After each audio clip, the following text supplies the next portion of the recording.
One of the best trading books ever written was by Thomas Bosowski, and it's this book right here, which is the Encyclopedia of Candlestick Charts. And as you can see, it's hundreds and hundreds of pages thick. And to my knowledge, it is the most thorough analysis of Japanese candlesticks ever done. Thomas Bosowski tested millions of Japanese candlestick combinations. Now, what I've done is I've read the book very thoroughly. I've looked at millions and millions of stock charts. So what I'm going to do is teach you what do I think are the most important Japanese candlesticks to be watching for. I put them under the umbrella of what I call shakeout demand tails and gap down reversal bars. So I'm going to be teaching you about shakeout demand tails, gap down reversal bars. Then I'm going to take you through some of the recent setups where these specific candlesticks have happened on leading stocks. So then you can start dialing in the pattern recognition, and hopefully it really helps you with your swing trading. Market Search are today's video sponsor. They're my go-to resource for analyzing company fundamentals. If you're interested in a discounted trial, you'll find a link to that in the description and the comment section below.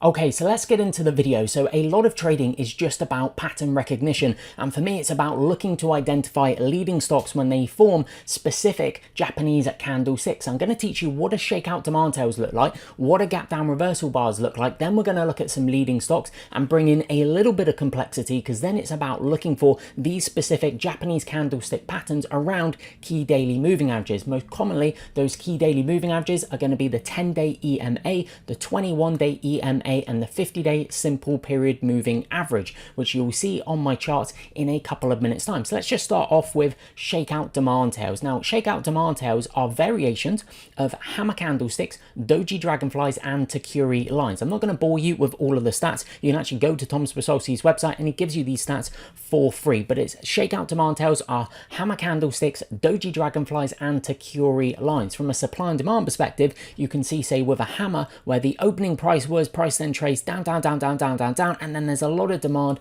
that comes into the stock, and then you can see the strong close here. So ideally with shakeout demand tails, you would like to see a nice strong close. Same when we go on to gap down reversal bars. Now, gap down reversal bars, there's basically 5 Japanese candlesticks that make up the kind of umbrella that I just call gap down reversal bars, okay? So it's like an umbrella, if you like. So 1 is the piercing pattern, 2 is the belt hold bullish, which is probably my favorite. That also has the best stats. Thomas Bosowski in his book tested 14,542 of these belt hold bullish, and you can see the bull market reversal rate 71%, bear market reversal rate 71%. So it performed very well from that perspective as well. The performance rank was okay, but what I like with the belt hold bullish, and you'll see this with Nvidia, okay, around its 10-day EMA, is it gaps down, opens on the low of that Japanese candlestick on, say, the daily chart, and then just pushes up. So the prior close obviously up here, gaps down, opens on the low, push up, strong close, really good to see. Meeting lines bullish, thrusting pattern, and the,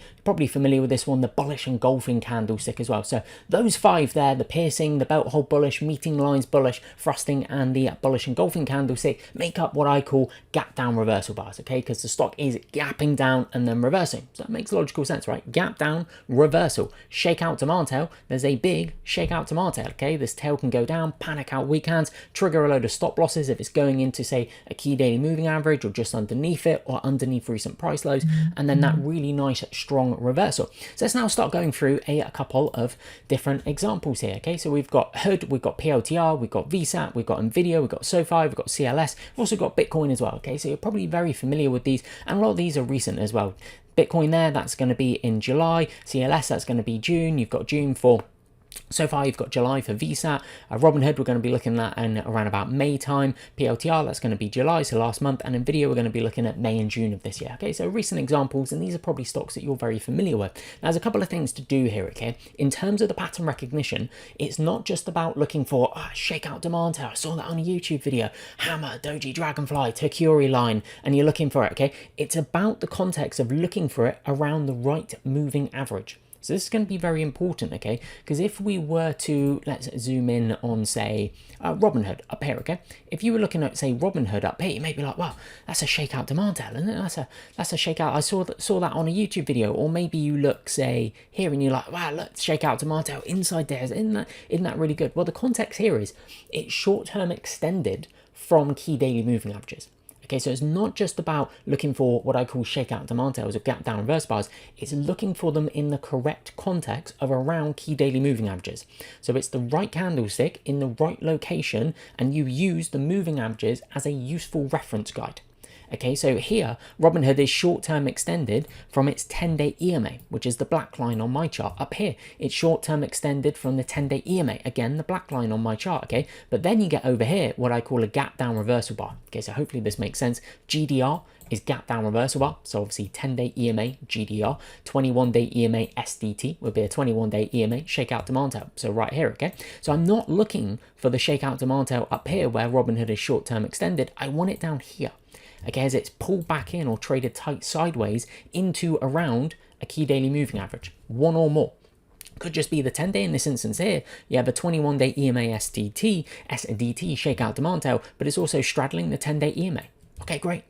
There's the entry right there. Okay, now there's different order entry methods. You can use buy stop limit orders. If you read, say, Nicholas Darvis' book, he used buy stop limit orders. Stan Weinstein in his book, Secrets for Profiting in Bull or Bear Markets, used buy stop limit orders. Or you could use opening range breakouts. Okay, 5-minute RBs, 1-minute RBs, 15-minute, 30-minute RBs. You could just visually look at it and use market orders if you see it. Certainly if it's a liquid stock like a Robinhood, as soon as it starts taking out the high there, okay, that's your pivot point. Okay, there's the entry point right there. Then you do a market order and buy that. If it's an uber-duper liquid stock, like an Nvidia, a Tesla, Robinhood, SoFi, so on and so forth. Okay, so there's different order entry method techniques as well for these. So if we then take a look at PLTR, okay, I'm not looking for, let's say, a shakeout demand tail. Well, there is one up here, but it's a bit kind of short-term extended. But you see here, you get this hammer-type candlestick, okay? Hammer-type candlestick, 21-day EMA SDT. It's come down just about touch the 21-day EMA, but also straddling the 10-day EMA.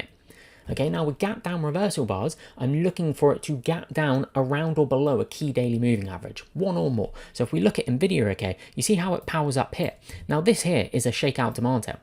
Okay, it's red, but it's still like a hammer candlestick. But up here, the context is all wrong. So hopefully you're now starting to understand the context point as well, okay? This is all wrong. Okay, it's short-term extended.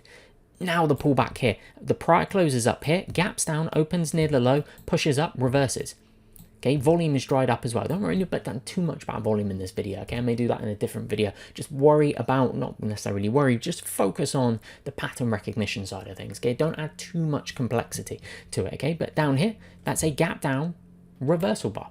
Okay, then Nvidia pushes up, pulls in, consolidates around the 10-day EMA, trades tight sideways for around about a week or so, maybe 2 weeks. This is like a little Darvis box. And then here, the prior closes here, gap down, reversal bar, 10-day EMA. Buy through the high, stop underneath the low. Think about initial risk relative to the 20-day average daily range percentage, which we talk about in other videos, okay?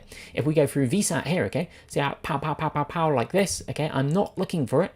I don't really want the shakeout demand tail here or the shakeout demand tail here. I want it as it trades down. So here it builds this flag wedge type base, okay? And then you get a 21-day EMA SDT and another 21-day EMA shakeout demand tail SDT.